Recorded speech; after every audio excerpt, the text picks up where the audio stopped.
இன்றைய வேளாண் ஆலோசனை நேரத்தில் கோயம்புத்தூர், ஈரோடு, திருப்பூர், நீலகிரி ஆகிய மாவட்ட விவசாயிகளுக்கான வேளாண் ஆலோசனை. மேற்கு மண்டலத்தின் அனைத்து மாவட்டங்களிலும் அடுத்து வரும் 5 நாட்களுக்கு லேசானது முதல் மிதமான மழையுடன் மணிக்கு 8 முதல் 16 கிலோமீட்டர் வரை காற்று எதிர்பார்க்கப்படுகிறது. மேற்கு மலை அடிவாரங்களில் கனமழை எதிர்பார்க்கப்படுகிறது. இடியுடன் கூடிய மழையும் சுழற்காற்றும் எதிர்பார்க்கப்படுகிறது. மானாவாரி நிலங்களில் பெறப்பட்ட மழையை பயன்படுத்தி கோடை உழவு செய்யவும். மழை எதிர்பார்க்கப்படுவதால் குறுகிய கால நெல் சாகுபடிக்கு நாற்றங்கால் தயார் செய்யவும்.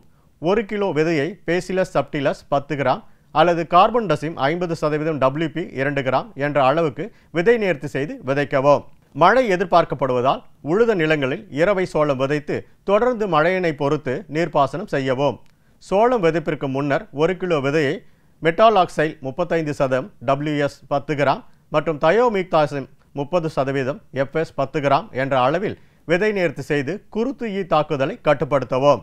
கோடை மழை எதிர்பார்க்கப்படுவதால் சாகுபடி செய்யப்பட்ட மக்காசோளம் மற்ற இரவை பயிர்களுக்கு மழை தண்ணீர் வடிய வடிகால் வசதி செய்யவும். மக்காசோளம் விதைப்பிற்கு முன்னர் 1 கிலோ விதையை மெட்டாலாக்சைல் 35% WS 10 கிராம் என்ற அளவில் விதை நேர்த்தி செய்யவும். தொடர்ந்து மழை பெய்து வருவதால் மக்காசோள கதிரில் அஸ்பெர்ஜில்லஸ் நோய் தொற்று வர வாய்ப்புள்ளது. எனவே கதிர் அறுவடைக்கு பிறகு நன்கு உலர்த்தி தானியத்தை பிரித்தெடுத்து பிறகு தானியத்தை நன்கு சூரிய வெப்பத்தில் உலர்த்தி தானியத்தில் ஈரப்பதம் 13% குறைவாக பார்த்து கொள்ளவும்.